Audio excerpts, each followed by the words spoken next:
I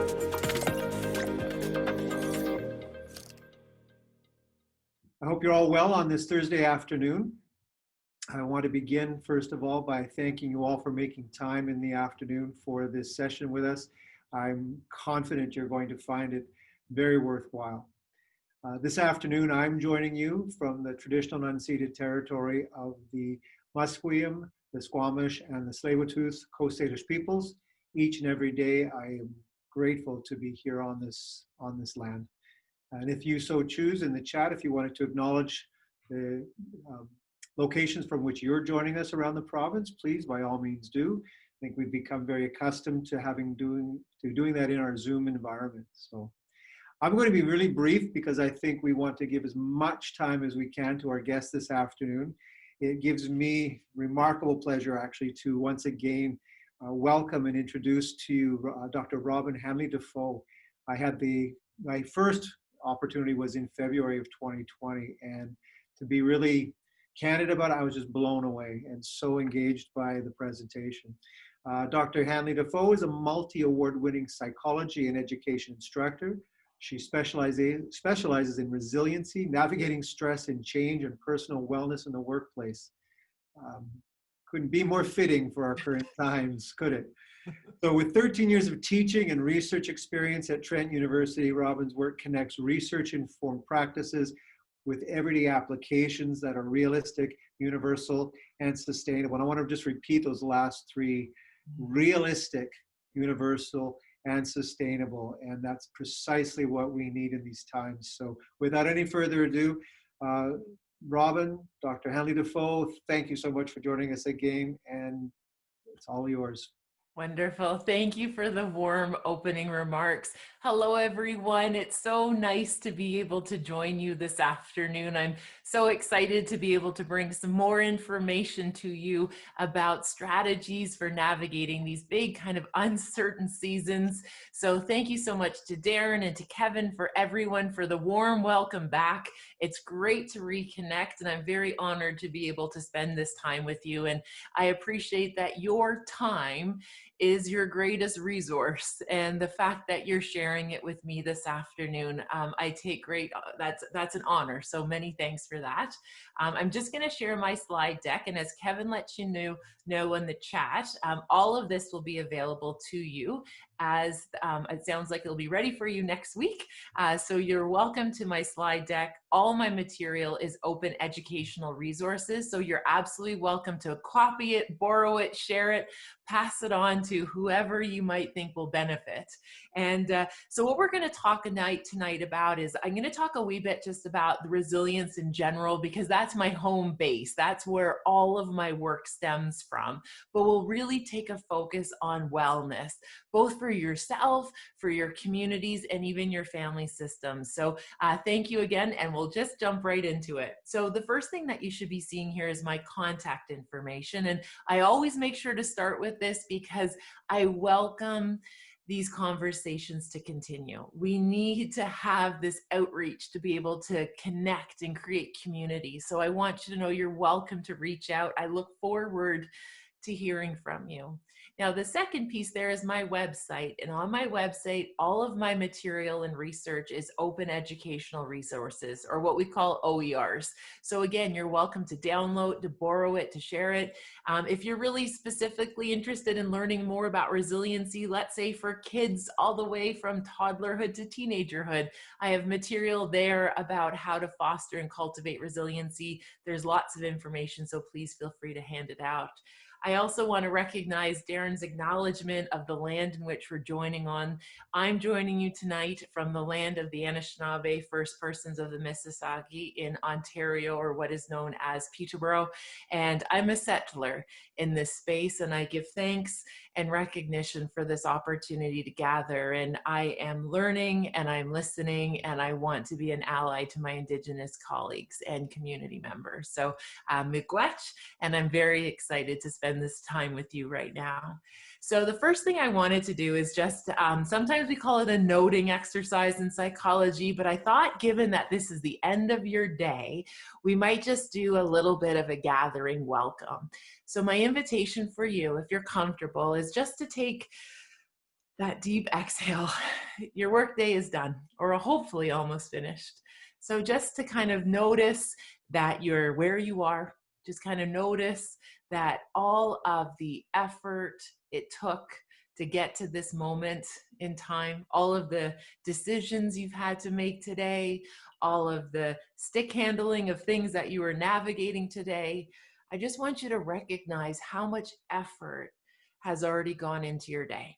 And if you just want to take a moment just to kind of get comfortable, to recognize how you feel in this moment, usually what happens is we're almost on autopilot. We just move so quickly through the day. We move so quickly through all of the to-do lists and things we're trying to accomplish that sometimes we kind of don't get enough opportunities just to catch our breath. So my invitation for you is to feel welcomed. I'm glad we're together. I'm glad our paths have crossed yet again. And I just want you to take that moment to arrive. So just take a moment just to, okay, we're here. And I hope that wasn't your first deep breath of the day, but if it was, that's okay. I think it was mine as well. So what I frame all of the work about personal alignment, wellness in the workplace, navigating stress and challenges, all based on my research that we've determined are the foundations of resiliency. So to be able to do resilient practices, to move forward, we have to be able to figure out what is it that creates our baseline. So I'm just going to do just a wee bit of a snapshot just so we're all on the same page and bring us back to the idea about what matters when we think about this work. So the first one is this idea of belonging. It is absolutely crucial that you have a home team, that you recognize the people who are in your corner. I want you to think about all of the story that associates with your idea of belonging. Where are you rooted? Where are you anchored? We know that that matters. The other thing we also know is that if we're not careful, we can actually take the brunt of our stress and our frustrations and all of our worry out on the people who matter most. So we really want to make sure we protect and hold the line for the people who matter most in our lives. So then we can continue to be of service to others. Now, the second variable we talk about is perspective. Now, perspective, again, is an alignment between our head and our heart. It's getting in a place where we can operate from our values. And tonight, or this afternoon, we'll actually do a bit of a value exercise just to keep this top of mind for us. So perspective counts, perspective matters. And again, as I argue, it's a bit more than just mindset. It's more than just growth mindset. It's the idea of our intuition, our sense of wholeness, being connected with how we take in information. Now, the third variable we talk about in resiliency is the role of acceptance. And I know in theory, acceptance is so straightforward. In practice, it's harder to do. So again, we want to think about controlling our deciphering and controlling those controllables. What is within your control and what's not within your control? And again, we'll explore some strategies today. The fourth variable is the variable of hope, choosing to stay hope-filled. Right now, especially across our country, as second waves and more cases of COVID are transpiring and happening, people are feeling really wobbly. People are feeling really unsteady. And I think educators often, especially administrators, they look to you for hope. So we want to make sure that your hope is protected. Now, I recently did some writing about hope, and I described hope as being like a little pilot light. It's this little pilot light, I believe, in our heart, in our soul, that really kind of keeps things going. And we want to make sure we're protecting it. We have to make sure that all that noise and all that drama and all of the big kind of stressors out there aren't taking out that little light. We're going to need that pilot light to stay strong during these darker days of winter as we navigate what we're trying to do as administrators. Now, the last one is humor, and humor is so important to cultivate this big picture of resiliency. I hope you can still find moments and pockets of joy and lightheartedness and things that just make you smile. Those are those moments. And being around children, we're in such an advantage because children have this amazing capacity to find humor in places where sometimes there's not a lot there, or there's a lot of darkness. So taking those moments to recognize humor and joy. And I sometimes think we're at these little crossroads where when something happens, we can either kind of laugh and brush it off, or we can sit down and cry about it. And both are acceptable, both are workable. Sometimes though, humor just helps us move on in a steady rate. Now, last time when we had an opportunity to join one another, we talked quite a bit about the variable of stress. And I want to talk a wee bit more about stress because we know that stress is so important to understand our wellness and our personal alignment. And we're going to talk a lot about some strategies for life with work balance, but I just want to remind you about the fact that we operate with our stress system and we actually need a little bit of stress. So if you're concerned, you're like, okay, Robin, I'm feeling a lot of stress. That's okay. We know stress is relatively part of all scenarios, but we want to make sure is that we're not getting stuck in that distress state. That's where you start to feel wobbly all the time. You feel unsteady. You don't feel like yourself. Or on the flip side, you're missing out on things that matter most because you're so drawn by the current circumstances. You start to feel really disconnected. So one of the things that I talked about last time, and again, these are just little micro reminders because then we're going to get into our newer and different content, is this idea about remembering that movement is important, right? Getting up and stretching, getting those deep breaths and having that mobility is really helpful for stress. So is crying, so are carbohydrates, all of those things are helpful. My invitation for you though this afternoon to look at this material in a deeper way, my invitation for you is to reflect upon what does it look like when you start to go from a stress state, which is when you're doing your job, getting things done, into that distress state where everything just feels too heavy, too big, too wobbly. So what we see in the research is that people, when they're in that distress state, those tells or those behaviors that we start to see, we see those as errors, or maybe there's a loss of motivation. Maybe even just coming to work in the morning is taking a lot more extra fuel. Maybe you're struggling to get started, or maybe you're feeling easily agitated or frustrated. Some people have also started to report that when you're in distress for a really long time, we start to lean into mistrust or suspicion. And that's a sign that someone's in distress, where you kind of feel like everyone's talking about you, or you just kind of get that sense that you're being excluded, or you're missing out on something. Those anxieties and those fears are really rooted in that idea of that distress state. And again, for me, I know I get clumsy, just kind of feeling out of sorts. So my invitation for you is that when we learn what our tells are, we can start to identify them sooner so we can start to impact positive change without having to go too deep into that distress state.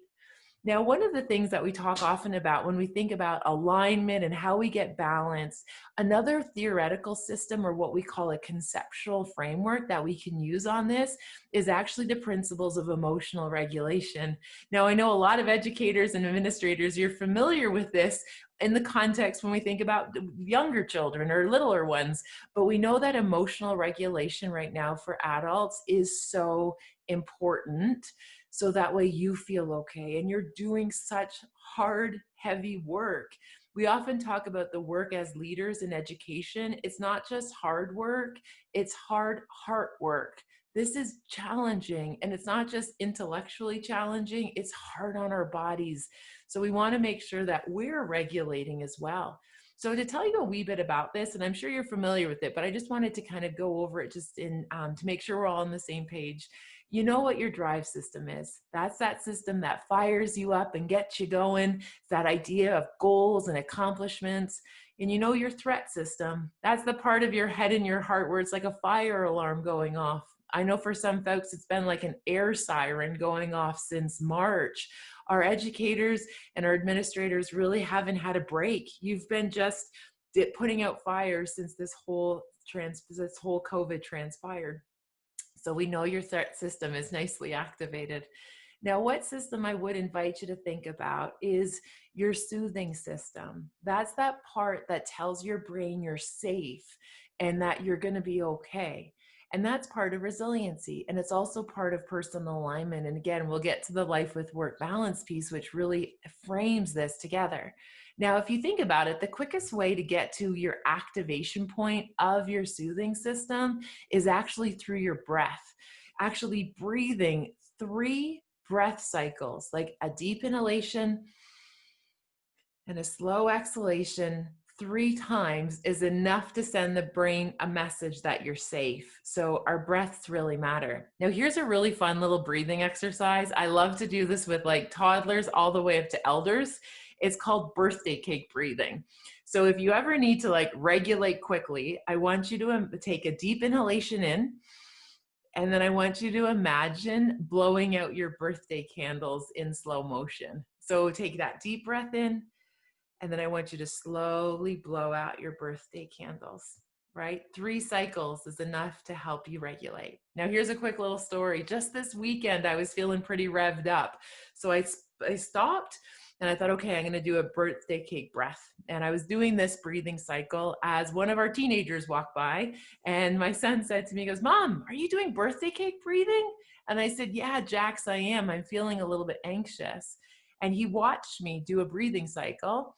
And then I looked at him and he was kind of shaking his head. And I said, what's up? And he's like, gosh, Mom, you have a lot of birthday candles on your cake. That was a lot of breathing. He also told me I had no chill. So clearly I'm working on my soothing system as well. But just remember, 3 breaths are enough to re-regulate. Now, I did just want to take a couple moments to recognize this idea about what happens if you're around people or you're seeing people on your teams, in your communities, who might be feeling dysregulated. So dysregulated is when we have all those big ups and downs. So I just wanted to take a moment to offer you a suggestion around how to hold space for someone who's having a hard time. So whether that even be your colleague, your teammate, as someone in your school, or even in your home, in your family, or people, a neighbor. So what we want to do first and foremost, step one is we acknowledge it. We say, hey, I see that you're having a hard time. Often in our cultures, we're actually conditioned to like ignore it, but the invitation is to really connect and say, I see that you're having a hard time. Step number 2 is validate the feeling, to say, you know what, it's scary right now. This is very unsettling. This is very unpredictable. This makes me feel nervous too. And then this is the gem. Instead of just saying, hey, let me know how I can help, you reach out and tell me what I can do for you. I want you to offer 3 action items that you can do in that moment. So for example, hey, I see you're having a hard time. 2020 is a pretty tricky year so far. We didn't see this coming. These are 3 things I can do. I can just sit here and listen. Number 2, let's go see if we can find a resource that might be able to give us some ideas. Or number 3, let's just let me go get you a cup of tea. Anything to just help that person hear offerings helps to move them from ruminating over the stressor to actually problem solving, which is where we want people to get to. Now, I did this in our household just recently. Hunter came home from school, 16 years old, having a rough day. So I said, buddy, it looks like you had a hard day today. Sometimes grade 11 during a global pandemic would be tricky. I said, Hunter, these are 3 things that I can do. Number 1, I can just stop, drop, and listen. And that's when I literally stop, drop, and listen for any of the children. Number 2, I said, Hunter, I can get you a phone charger. Or number 3, we can go for a walk and talk about our feelings. Which one would you like? And my big 16-year-old looked at me and he gave me a weak little smile and he said, none of the above, Mom, but thanks for trying. And you know what? That's okay. We don't have to solve people's problems. We're communicating that we are here for you and we're holding space, that it's okay to feel what you're feeling. And especially going into the holiday season, which I appreciate a lot of folks are celebrating, and there's many different celebrations happening just around the corner.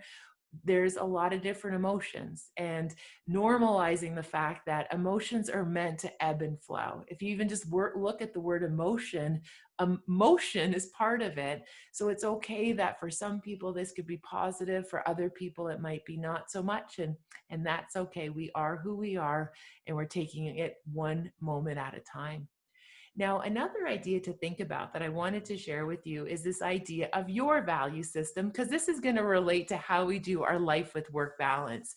So my invitation for you is, again, I just want you to take like a minute, and I want you just to like bring top of mind what your values are. What are your guiding principles? What's close to your heart? How do you operate? So I'm going to give you just a moment.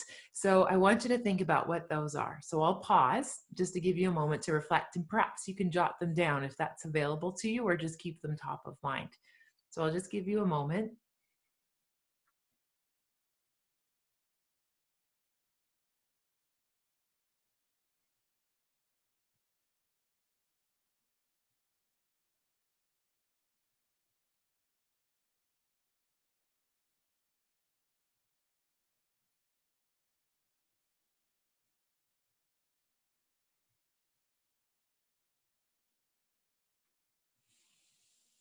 Wonderful.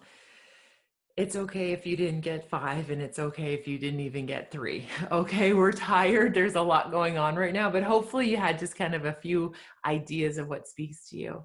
Now, what we've identified in the approach that we take with life with work balance that ties to our values recognizes that our values, what we hold closest to our heart that are near and dear to us, those are actually also our triggers, which is quite interesting. So if you actually look at your list and you see something on that list and anyone is questioning it, or maybe encroaching upon it, or even threatening it or taking it away, that's actually what gets us really worked up.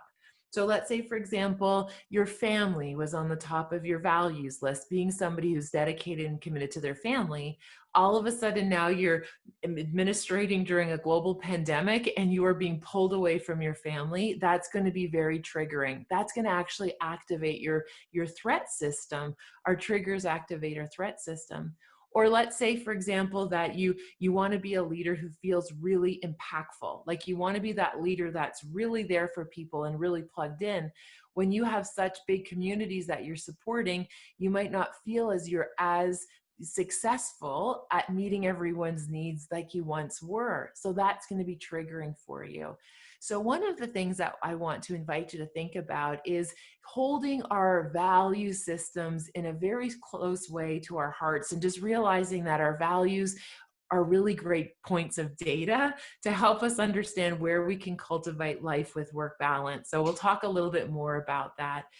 Now, to be able to have life with work balance, I think it's really important that we think about wellness, because wellness is the principle that we're going to anchor these life with work balances alignments to.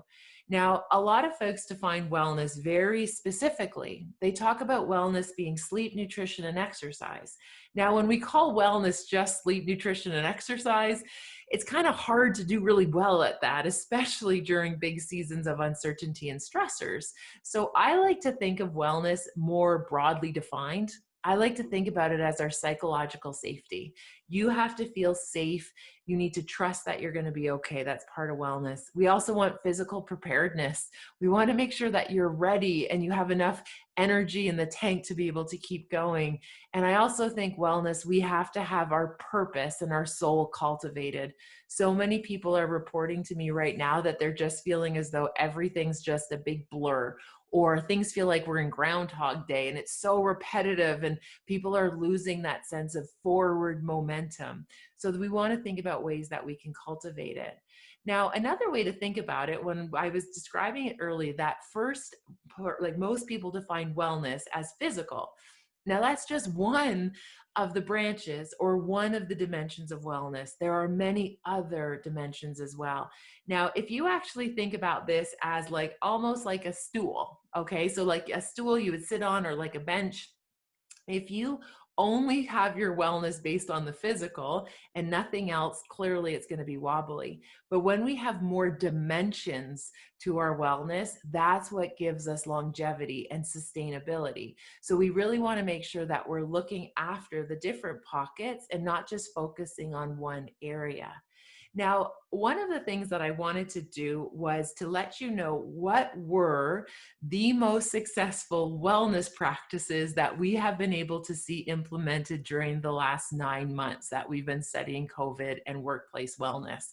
So we've gotten to the point now where we've actually shifted from calling these best practices. We're now calling these wise practices because they're deeply rooted in experience and that idea about realistic, sustainable, attainable. So we're thinking about these as wise practices. And I also want to recognize that idea of wise practices comes from Indigenous content and Indigenous ways of knowing. So I give thanks to the elders who helped me see this vision of wiser practices as opposed to best, which is really a colonial system. So number one that we see that's been having a lot of success, and these are not in ranked order, all 6 of these had high success rates across the board. Number one was the persons had what we call self-care playbooks. And what we mean by that is people actually generated lists of things that they can do while they're feeling different emotions. So they had lists for things to do when they're feeling angry, things that they can do when they're feeling sad or discouraged or overwhelmed. So really thinking about a robust playlist or a playbook is really helpful to cultivate some wellness practices. Number 2 is this principle that I define as care, but don't carry. Now, especially as administrators, I feel like I wish I could put this on a sticker and put it on your water bottles because I want you to care deeply. I know that you do care deeply about your education communities, but I don't want you to have to carry it. I don't want you to have to carry it home. Now, we use this analogy when we're talking about trauma-informed practices and when we're also working with first responders about this principle of care but don't carry. So a way to visualize this is to imagine that at the beginning of your workday, you put on a backpack, okay? So you walk into your school and you got your own rucksack. And every time somebody asks you a question, there's a concern, there's an issue, any type of emotionally charged stimuli, I want you to think about that as literally picking up a rock. So somebody comes in and says, oh, Darren, we have this problem. We need you to solve it. I want you to imagine picking up a rock and putting it into your rucksack. And then, turn around the corner and there's somebody else and they have another concern. That's another rock. You pick it up and put it in your backpack. Now, what we see is that at the end of the day, before you transition home, we got to make sure that you find a way to take off that backpack. And for some of my high performers and administrators, one of the practices that we've been doing is creating an end of day ritual before they transition home, where they actually just grab a piece of paper or they can use like a book and just do what we call free flow writing. Just literally just get all that stuff that happened out, get it down on paper. Now, you don't have to make it legible or tidy or chronological at all. It's literally just getting that stuff out of your head and your heart so you don't carry it home.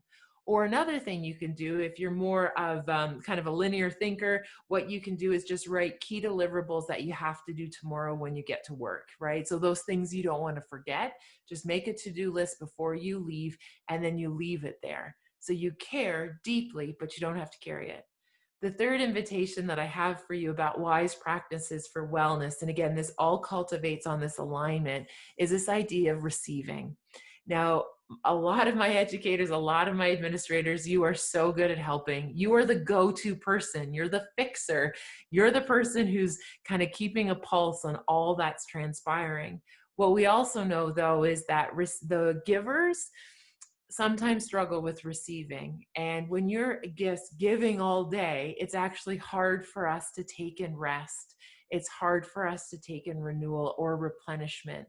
So I really invite you to think about, how do you receive? How do you learn? How do you have a chance for information to come and look after you, so to speak? So thinking about your receiving even just a sense of okay, receiving just a sense of peace, knowing that you're doing the best you can with the tools that you have. Now, I'll always let folks know if you're worried that you are not doing enough. So let's just say as an administrator, you're coming home and you're wondering like, gosh, I hope I did enough today in my school community. If you've ever wondered that, chances are you are already doing too much. The people who wonder if I'm doing enough are not the people who are not engaged. They're the people who are not engaged don't even ask that question. So trust yourself and be willing to receive the rest that you need. Now, the fourth practice, and I shared this with you back when we connected earlier, is the idea of bookending your days. That notion of protecting that first hour of the day, protecting your last hour of the day. Those breaks, that bookending practice really has demonstrated to be really helpful. Now, some people have shared with me, they said, Robyne, I only can get 20 minutes in the morning. And you know what? 20 minutes is just fine. Whatever you can carve out that makes you feel alert and active and ready to go is what really matters. And at the nighttime, I want you to think about ritual and even rhythm and routine that's going to welcome rest. So many of the folks I speak to say, Robyne, I am so tired all day, but as soon as my head hits the pillow, I'm wide awake. That's because we haven't quieted that mental chatter. So my invitation for you is to think about, how do you unwind? How do you start to log off or gear down, so to speak? Now, the fifth one, and I think your province is in such a positive position to be able to enjoy this, is the idea of connecting with nature. Nature is a gift. Nature teaches us about resiliency. She shows us renewal and restoration. When you go outside and see those vistas in British Columbia, oh my gosh, your body just perceives abundance. Your problem solving increases, critical thinking, innovation, creativity, all of that is fostered when you get outside. When you're inside all day, we feel shortage and scarcity. So we really want to make sure you're getting outside, even as those darker days of winter start to roll around, appreciating that every season serves a purpose. So, for example, the fall season is about the harvest. It's about celebrating the work of the spring and the summer, that we acknowledge what we've been able to receive. The winter is about renewal. It is about deep sleep and deep rest. It's kind of like the world gets a chance to recover from all of the hard work of the spring and the summer months. So understanding and working with the seasons so we can find that sense of balance. And the sixth suggestion I have here again is the idea of your day mapping. So starting your day with that clear to-do list. Also next to your to-do list, also having your to-be list. How do you want to feel today? And then your not to-do list. What are the things that you don't want to do? So if you don't want to drink cold coffee, then put that on your not to-do list. I'm not going to drink my coffee cold today. I'm actually going to sit and be mindful and have my coffee while it's hot and not be rushed into the next thing. Or maybe you don't want to lose your temper, right? Maybe you don't want to have that flare up of those big hot emotions. Whatever it is, map it out, plan for it. I'm really actually quite surprised that so many people leave how they feel up to chance, right? They just kind of let the day unfold, and then they just these emotions are just here for the ride. What the research demonstrates is we can set intention with how we want to feel. Like, I know for me on my to-bes, I want to be patient. I want to be present, but I also want to feel energized. I want to feel purpose-driven. Those are things that we can set out, and those are things that we can achieve. Now, one of the areas, and I was just actually talking to Kevin and Darren before our session started tonight about the idea that my team and we just have new information that's coming in, and we identified that people are really struggling with feeling tired. Like, we're talking like a deep aching in your bones tired. And one of the things that we've identified is that we need very creative ways to get different types of rest. So if I was to suggest to you, like, okay, you need to rest, most people think of that as simply sleep. They think I need to go to bed earlier, or I need to not get up so early. And you know what? Physical rest is a thing. It's one dimension. There's other types of rest that our body craves. So for example, mental rest. We need to not make decisions. We need to not problem solve sometimes. We need to not be the oracle of all of the information. Sometimes we don't want to be the person who knows what's going on. So we actually need a little break from that. We also need a break from people. We need a break from, even if we are extroverts, we still need a break from all of the social pressures and all of the social rules. Sometimes we need a break. We also need to have rests around moments that will foster creativity. And what we mean by that is that sometimes we're always in these really analytical mindsets where we're problem solving, or we're strategic planning, or we're trying to put out fires. We need a rest sometimes, so that way we can actually have like a creative rest where we don't have to start coming up with new ideas and we don't have to think about innovations. Of course, we need emotional rest. You need to have days where your heart doesn't hurt. You need to have days where your heart gets a little bit of a rest. Spiritual rest, we talk about this as finding our deep sense of purpose. We need to find rest in whether it be our faith, our belief systems, our spirituality, that just gives us that connection to whatever it is that we're attached to, that knows that we are looked after. That kind of idea of oneness is so important. Now, other types of rest that we also identified is we need a break from the sensorial. We need a break from screens. We need a break from technology. What I'm seeing, especially for folks who are going on meeting after meeting all day on technology, and then in the evening we're watching television or movies or reading things on our iPads or our Kobos, we need a break from that. We need to actually just be around hardcover books. We need to get a little bit of a rest from the sensorial pieces. And lastly, we need this idea of rest with our independence. It's okay, we need time by ourselves. Now, for some of us with, homeschooling, getting even a moment to yourself is hard, but we know that there's this rest of being able to cultivate and have some moments alone. I was talking to a principal in Ontario just last week, and they commented that they have a very long commute. They have about an hour commute from their school to their home. And she said she acknowledged that she never listens to music or the radio on the way home. On the way to work, she listens to podcasts and music. On the way home, she doesn't listen to anything. She just sits in stillness and quiet. And she asked me, she's like, Robyne, why do I do that? Because we need to be alone with our thoughts sometimes. We need just to have that quiet. So my invitation for you, if you look at this list, I invite you to kind of tune in with how your body feels right now and think about, like, what are you craving? Like, what on that list are you like, oh, Robyne, that would be really lovely. That is what I feel like I need right now. And use that as a guide. We are our own experts. You know you better than anyone else. So you will know what speaks to you in terms of what you need to feel better.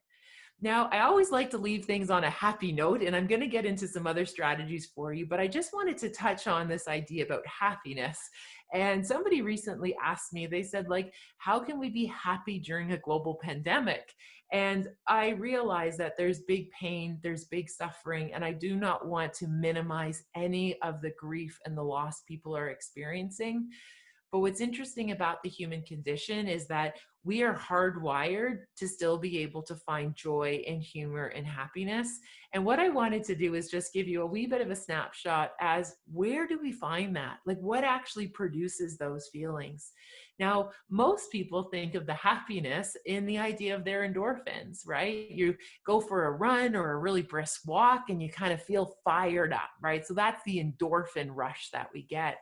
But we also know that going outside, being in nature, that vitamin D, all of those things actually activate our serotonin levels. So that's another way that we can activate this idea of feeling well. Now, we also have our dopamine responses, which are so interesting. This actually comes by like crossing finish lines, checking off things on your to-do list, finishing your day. Anytime, even online shopping, actually activates our dopamine responses. And the last way we can cultivate joy and humor and lightheartedness with our oxytocin release is actually by human touch. And I'm mindful that some people are alone or we're obviously social distancing, but oxytocin can actually be released even by petting a dog or looking at a baby. Oxytocin can also even be released when you look at a picture of someone you love and you reflect fondly on that time with that person. Even looking at a picture of someone you love, fondness will actually cultivate that.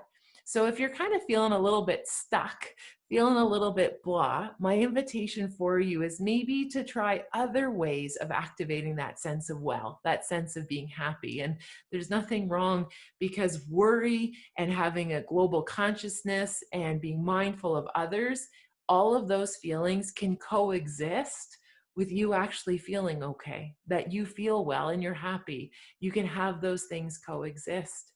Now, the other piece that I wanted to talk to you about tonight is this idea about having, sorry, I'm jumping through my slides, is just this idea about where we're going with kind of what our next steps are, what's next. And a lot of people have said to me that they're really feeling deflated, they're feeling depleted, they're really feeling like they're just not feeling that they're themselves, that there's just so much crisis. It's really hard to catch your breath. Now, one of the things we know, and it seems kind of counterintuitive, but if you need a little bit of a boost, we know it actually can be activated through your goals, like actually having something to look forward to, having something on the horizon cultivates that sense of being well. Now, my little invitation for you right now, because this is not necessarily the time to do really big, wild, lofty goals. I think this is the season for goals with a soul. So what I want you to think about is like, what would be a goal for yourself? Like, what is something, for example, how do you want December to unfold? What would be a goal for you that would say success, December has been a successful month for you? Now, I want you to think about, if you had a successful December, what would that feel like, right? What would that feel like if you had that success? And what I want you to think about is, are there other ways you can also activate that feeling? So if a lot of times we think about our goals as an external focus, like we're trying to capture something. But my invitation for you is to think about, if you were to capture that or achieve that outcome, how is that going to make you feel?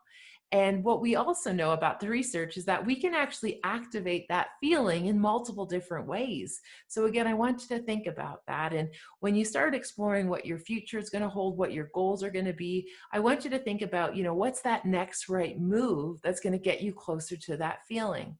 So a lot of folks have asked me just recently about, like, with the holiday season just around the corner, this is so sad that we won't be able to celebrate our traditional holidays in the same way. But my invitation for you is to think about, how is it that you want to feel? And maybe it's fondness, maybe it's traditional, maybe it is nostalgic, whatever those feelings are that you want to cultivate. Can you find other ways to also feel that way? So it doesn't have to be that we're only experiencing, these hard measuring sticks. Can we also feel things that actually serve us? I always also like to kind of joke around with this idea about goals, is that we don't achieve goals if we only work on them on days like we feel like it. So if you want to feel well, if you want to feel alignment, if you want to feel balance, we got to we put the effort in. So this comes down to extreme ownership. You're the only one who can make you feel better. And I know it's nice to have other people take care of us or to encourage us, but ultimately it's when you wake up in the morning, the first decision you make, you want it to be in the positive direction in terms of what's the next right move for you to get closer to your goal. Now, one of the things that I wanted to do is just to give people, I always love giving people like extra places to go and explore. And I've created a handout for you that I'm going to send to Kevin and the team, so you'll have that. But what I wanted to do is just show you some of my favorite things that you can check out if you're curious about learning some more. And what I've done underneath here is I've actually kind of listed out, when would you access this? When, what is this that you might be looking for? So the first one is my favorite writer by far, Dr. Brene Brown. She is a social worker from Texas who is just a force of nature. She's a brilliant thinker, brilliant scholar. So if you're needing just that little bit of practice with with quieting your mental critic, or just practicing some self-acceptance, kind of finding yourself again in your own skin, Her Gifts of Imperfection is a great text. If you need a bit of a recharge about education, right now, if you're feeling a bit discouraged about education, I invite you to check out the late Sir Ken Robinson. He is a brilliant thinker and scholar about education and the uniqueness of education, and believes wholeheartedly in what education could be. So that's a great little booster shot. The other one I wanted to tell you about, if you're really feeling as though your team needs a boost, right? So let's say you're looking at your teachers, your community, your family systems, and you're like, okay, Robyne, people need a bit of a boost. If you're looking to find some strategies, my favorite resource for kind of inspiring others actually is written by an author named James Kerr. The book is called Legacy. Now, this is not your traditional leadership book. Legacy is actually so this author basically interviewed the coaching staff of the New Zealand All Black rugby team, which is considered to be the most winningest team in all of professional sport, and figured out what is it that brings them together as to why they're so successful. And then he took those principles and he applied it to like people outside of sports. So these ideas of how we can generalize what we know about this dynamic team and what are some of the principles we can bring into our schools. Now, if you need anything around health and fitness and nutrition, my go-to resource always is Dr. Greg Wells. He is brilliant. He's another researcher here in Ontario. He's at Sick Kids. And there is so much, like, we call it jargon monoxide when it comes to like all of the information about wellness and health and balance. If you need some good sources, Greg's a good go. Habits, if you're thinking you want to change some habits or you have some new habits you're looking at adopt, James Clear is a really great resource. Now, if you need to just have like a solid perspective check, right? Let's just say that there's so much noise and things have gone really out of hand and you feel far away from how you want to feel. William McRaven, he's an admiral, a retired admiral in the US military. He wrote a book called Make Your Bed. It's a really short read, but by end of it, you're doing like that slow clap and you're like, yes, I can continue. And if you just need like a really good kind of kickstart, anything by David Goggins. Now, I need to tell you, this is a serious pep talk, and this is not language for little ears. This is something that you need to listen to or read away from children. The language is quite atrocious. He's a former Navy SEAL. But let me tell you, if you need to get a good kind of a push to get going and just recalibrate, wow, that is an inspiring text. So you can check out that.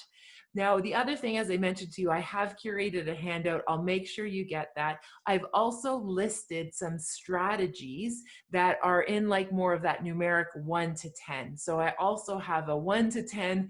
Maybe you want to try these to help cultivate that sense of balance. So I'll make sure that you have a copy of that. And now I'm mindful of our time, so I want to pass it back to Kevin and to Darren to hear your questions. And please feel free to ask me anything. I'm here to be of service. And again, thank you so much. Merci, Miigwech. I am deeply honored to have spent the afternoon with you. Darren, over to you. Thank you, Robyne. That was wonderful.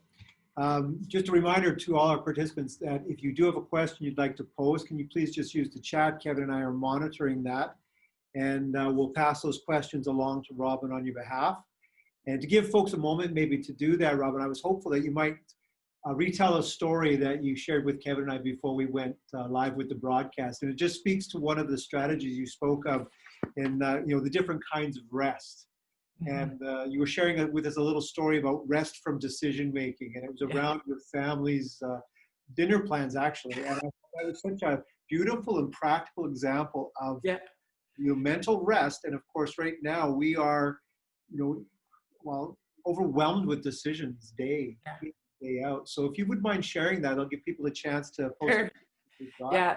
So where this actually came from is, so usually my household, we're usually pretty busy. We're often on the road. We have children that are involved in sports. So we're used to being busy and out on the road. And we would usually have 2 or 3 meals that were family meals, and we really looked forward to it.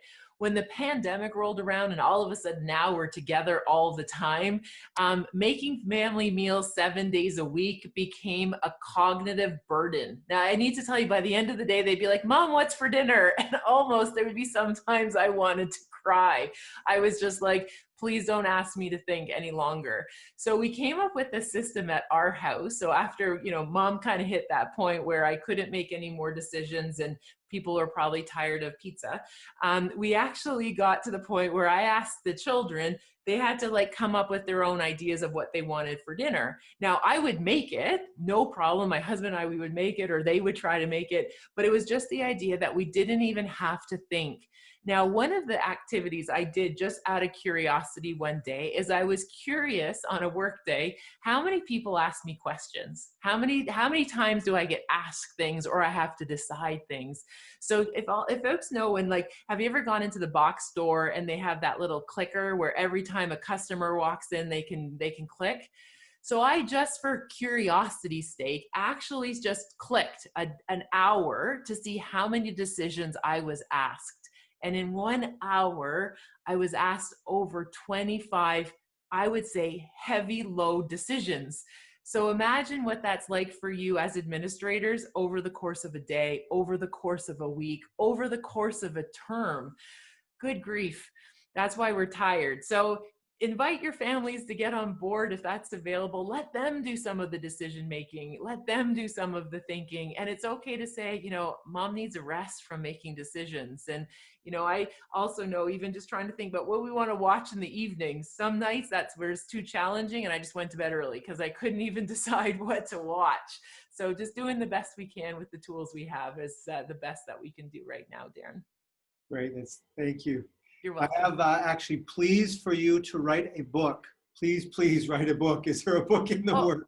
I'm not sure if I can do this, Darren. Can I actually show you? I actually just happened to get the advanced reading copies of my very first book. This actually just came in. I'm so excited to, I'm not even know if it's even out there yet, but you can see my advanced copies. It is in the works. Is one of the bright blessings of COVID and not traveling is I actually got to finish my manuscript, and it is coming out in the new year. And I would love a group of administrators. We can jump on a book club and we can chat. I would love that. We're going to have a very big book club, and despite its appearance, that wasn't a plant. That wasn't. I know. That way. Completely organic. I love it. We are getting a comment here that I'll share with you in a moment, but in advance of that, I just have a question for you, and I think it's kind of in all of our minds to some degree. You noted, our people are of the ilk where we're going home and wondering, did we do enough today? And typically that means we are the people that are doing lots in the first place. Noting that those who don't ask themselves that question are probably not all that engaged. Mm-hmm. And in that same vein, I say this with respect to my colleagues and the members of our association, we tend to be kind of martyrs with a small m sometimes. Mm-hmm.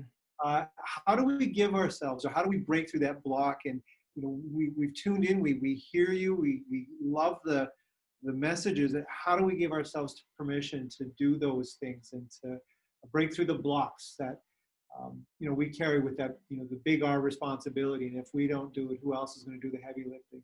How do we back away and give ourselves permission? Do you got any practical thoughts on that? Yeah, definitely. And I actually think that comes down to this idea about self-care. Now, what I've been able to identify is that you can achieve success as a leader without having self-care. Like, you can actually get to the top, you can have that big R, capital R responsibility of being a leader, but you won't be able to sustain it.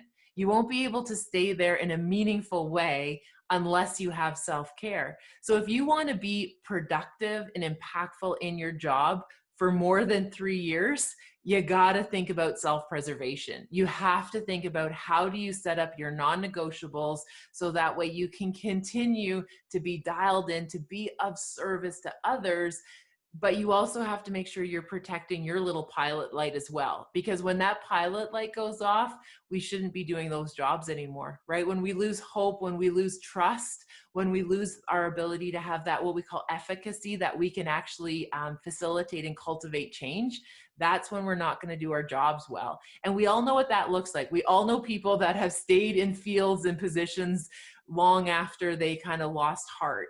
So I think of it as the fact that we really have to believe that self-care is not selfish. Self-care is actually the kindest things that we can do for the people who matter most in our lives, in our schools, and our communities, because I want sustainable leaders. I want you at the end of your career to still have that heart and that excitedness on Sunday night that you get to go to school, not that sense of burden that you have to go back there, right? I want that to stay positive. Yeah, I'm going to ask you this question Yeah. on behalf of one of the participants. Advice on how to care but not carry. How do I do that in real life? And again, the concept, it makes a great deal of sense to us, of course. But how is that achieved? Yeah. So really it's interesting. Our brain, it's very complex, but it's also very predictable. So we basically, whatever we kind of focus on, the emotions are going to start to follow, right? So we have that cognition or that thought, and then we feel. So as long as we're worried about that person or worried about all the ins and outs, and I know there's real dramatic things that you are carrying in your heart as administrators. I know that there's children in your schools experiencing food shortage. Like there's abuse, there's violence, there's real issues that we're not saying we don't take lightly. But what we're saying is that if you want to stay in your field and be successful, you got to find a place to put it. So number one, free flow writing, like literally getting it out, writing it out, getting it out of your system is a way to do it. If not, if you're not in that way of describing, if writing, if that's not your thing, even going for a really brisk walk at the end of the day, like a little bit of a sweat is enough to actually help recalibrate some of that anxiety and that worry and that fear that we carry for people we care about. So even having a change of body temperature, going for a little jog, going for a brisk walk. Even another ritual that you can create is even talking to a confidential friend or colleague where you can say like, hey, this is the stuff that I'm really worried about right now. And again, it's not that we're sharing the load, but what we're doing is we're just bringing other people to become part of our community. A lot of times leadership becomes very isolating. It's one of those things, especially if you're the only leader in the school, like if you're the only principal and you don't have a vice principal you can lean on or something else, we have to find that confidential friend or that person that we can chat with.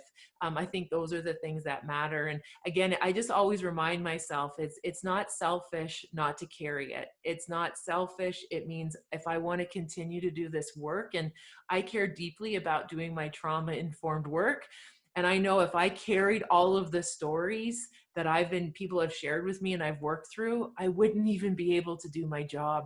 So I have to put it somewhere so then that way I can continue to be of service for others. I have one more question. Like you, Sure. I'm taking the time just to be sure that we are respectful of people's evenings and yourself as well. Sure. How do you support people in their perspective of a situation, the glass half empty, and supporting them in changing that narrative?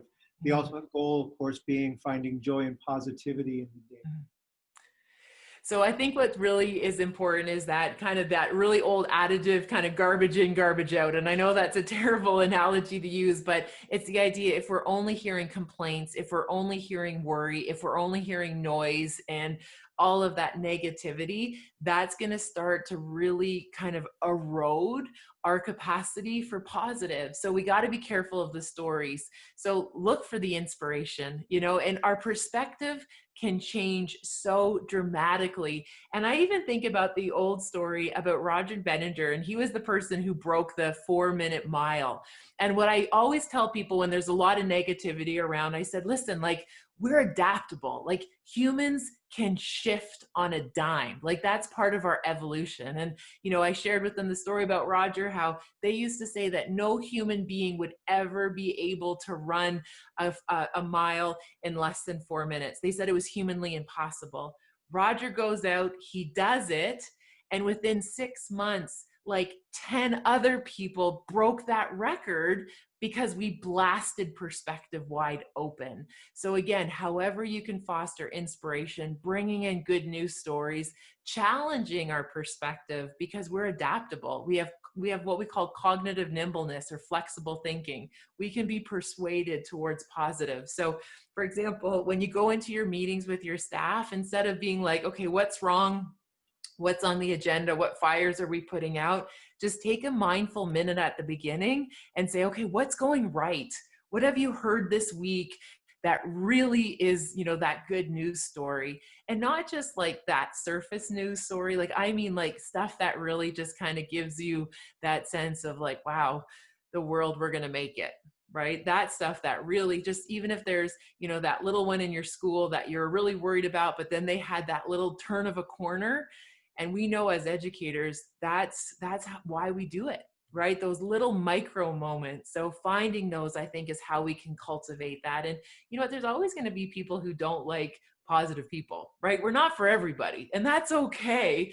But ultimately, protect your peace. Protect your peace because you live with you. So protect your peace, and it's worth fighting for. Actually, I think those are brilliant words to perhaps end on. So on behalf of everybody gathered here, Robyne, I just, it was such a wonderful time together. This is the third occasion I've had the opportunity to listen with you, and I look forward to future ones.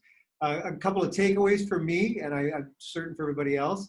I love the concept of the not to-do list. I had never thought of that before. I'm not going to have my coffee cold. I mean, the implication there for, again, self-care and looking after yourself and putting yourself a little bit first. It was wonderful.